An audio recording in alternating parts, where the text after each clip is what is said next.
Hello everyone, James C. Rocket here, and welcome to RocketCraft's brand new series called Do You Even Redstone? In this series, basically, as you can see from my other videos, I do enjoy a bit of redstone every now and then. I do have it such as the party lights in our hotel on the Pixelmon server, the automatic farm that we've just built on the Quest to Achieve, and yeah, basically a lot of interesting stuff like that. The Connect 4, that's also on top of the casino in the Pixelmon series. If you don't know what they are, go check them out. They look pretty awesome. I think the grand opening has the Connect 4 one in, and then the tour of the hotel, which is the very first Pixelmon video, also has the lights on display, and then pretty much a bunch of casino games. But the thing is, when I started actually doing Redstone myself, I did spend a lot of time on YouTube trying to find. I had a lot of trouble learning Redstone because I went onto YouTube and they basically showed you how to build awesome stuff.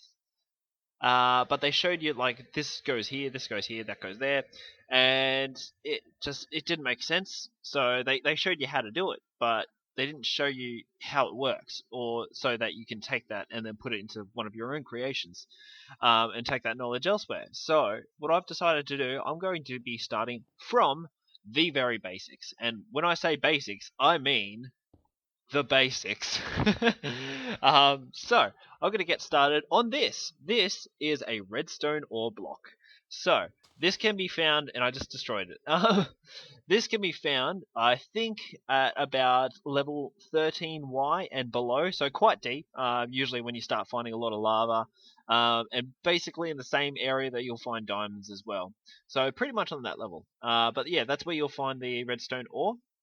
Now, this can't be mined with a wooden pickaxe or a stone pickaxe, otherwise it will just break the block and you will get nothing out of it.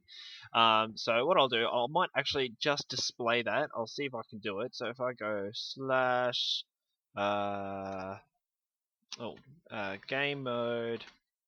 Actually, I might give the stuff to me first. So a wooden pickaxe and a stone pickaxe. There we go. Okay, so if we go game mode, survival. There we go. Game mode survival. Right. So if I take this wooden pickaxe and hammer away at it, then one, it's going to go really slowly. So if I keep hammering, bam, nothing. Got nothing out of that. But if you use an iron or a diamond one, then bam, redstone. So yeah, you'll get around six roughly redstone pieces when you break a block. I'm just going to switch back to my creative mode. Right, there we go.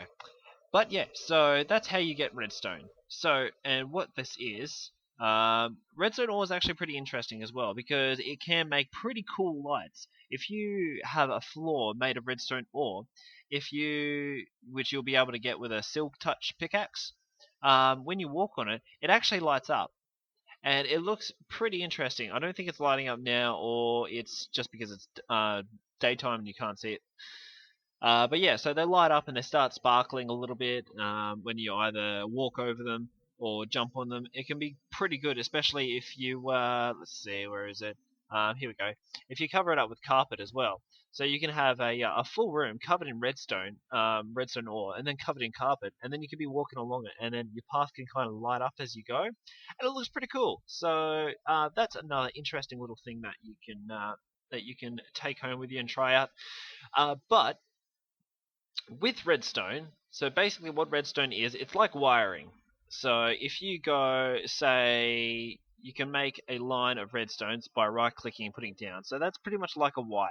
And then you want a power source. So either you can, and there's usually three things they usually make out of power sources that you can manually activate, and that is a wooden button, which is made with just one oak wood plank put into the crafting table, or a stone button, which is also put into the crafting table, or a lever, which is pretty much a permanent signal, which is a piece of cobblestone and then a stick on top of that, and that will make a lever.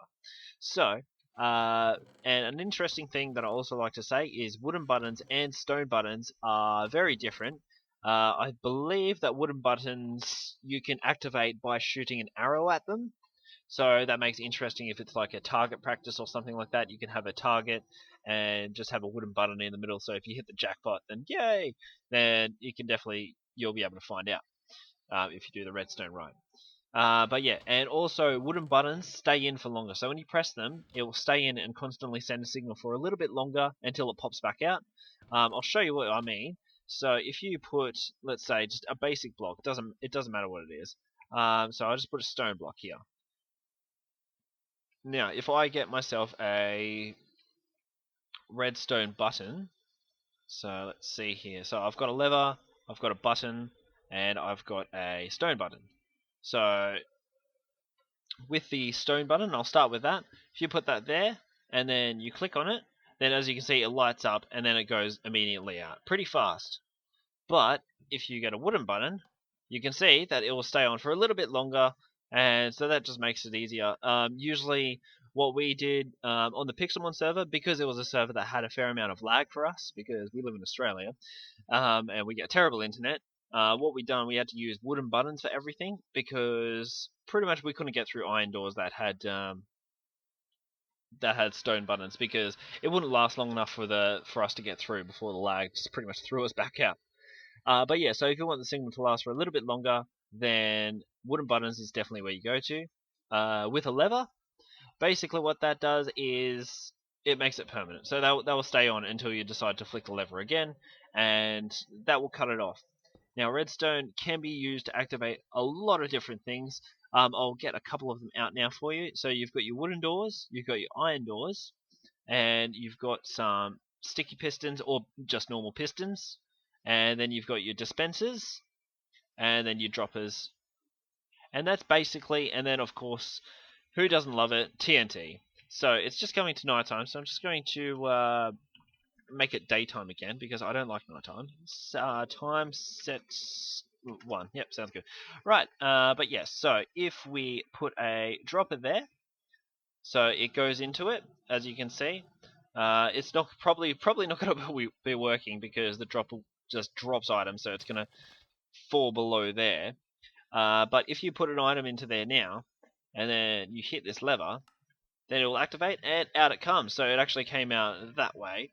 I'll probably go into a little bit more detail about droppers as well later on. And then, of course, if you've got I might actually turn this off first. And then you've got your pistons. So if you put it so the redstone's going into that, then you can flick that lever and make the piston come out. Or you can use a button. I want to keep my... Alright, so you can use a button, and then they'll come out, and then go back in when the signal's stopped. So, and then it's pretty much exactly the same for normal pistons, except a block doesn't stick to them. So, and then the same with dispensers, which will actually shoot stuff out. So, if you put arrows in there and then press the button, arrow will shoot out and can damage someone if they're standing in the way. And last but not least, of course, we have the TNT. You press the button, it activates, you stand clear, and... ta-da! So that's probably the most fun you can have with redstone, is just rigging it all up so they can set off a massive amount of TNT all at once, and you would just see this giant explosion in the distance. And that's probably something that I'm going to be doing with that village over there, because that looks god awful tempting, and I might do it later on in this series. I might just bury underneath it and then put TNT underneath all the houses, and then make the redstone go all the way back out here, and then hit the button, and then cover it all up again, and then hit the button and just blow up the entire village. It might be fun. And hopefully I don't lose my spot. There it is. Okay. But yeah, so that is practically the most basic of redstone. I did actually realize I didn't actually explain the doors to you, so I might quickly do that now before the video ends. So with the buttons, and you've got just a basic building block, and of course a redstone. How can I forget that? Okay, so if you have your line of redstone as usual, and then a door there, and then you have a building block there as well, and then a button, then you can hit that button and it will actually open the door for you. And same with stone buttons, actually, but the door will take less time to open. And it's the same with iron doors, and it's the only way you can actually open iron doors. But if you don't feel like being that complicated with redstone, then you can simply put some blocks next to it, put a button right there. That's not a button. Put a button right there, and it will work the same because pretty much they're on the same block. So any effects that buttons will have, if they're on the same block, so if I were to put a dispenser there and hit the button, then it will shoot something out there. If I put a piston on top of it, then if I hit that button, then it will extend.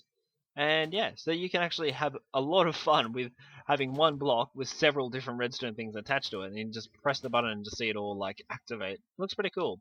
But anyway, I think that is just about the basics covered. I will go into more detail about the doors and dispensers and pistons and all of that stuff, but this is just the basic, how you get redstone, what redstone is actually used for, and yeah. So thank you all very much for watching. Please stay tuned because as I go through this series, I hope you will learn a little something about redstone. I don't admit to being one of those crazy redstoners that make calculators and a actual computer. I can't do that. I will come clean about that. I can't do it, and I will just run away from anyone that can because they scare me. Um, but I do know a fair few interesting things about redstone that, like, I've turned around and told someone that has made calculators and stuff like that, and I've turned around and said, "Oh, but you could do this," and they're like, "Oh, really? Oh, cool." But yeah, so pretty much everyone can find out a little something about redstone, and I do have a few of my own personal discoveries with redstone. Probably not the first time to discover them, but I have discovered them. But yes, so do stay tuned because hopefully through this series you will learn something, and hopefully I will too, because this might help me with my redstone abilities as well. But yeah, so thank you all very much for watching, and I will see you next episode. Bye!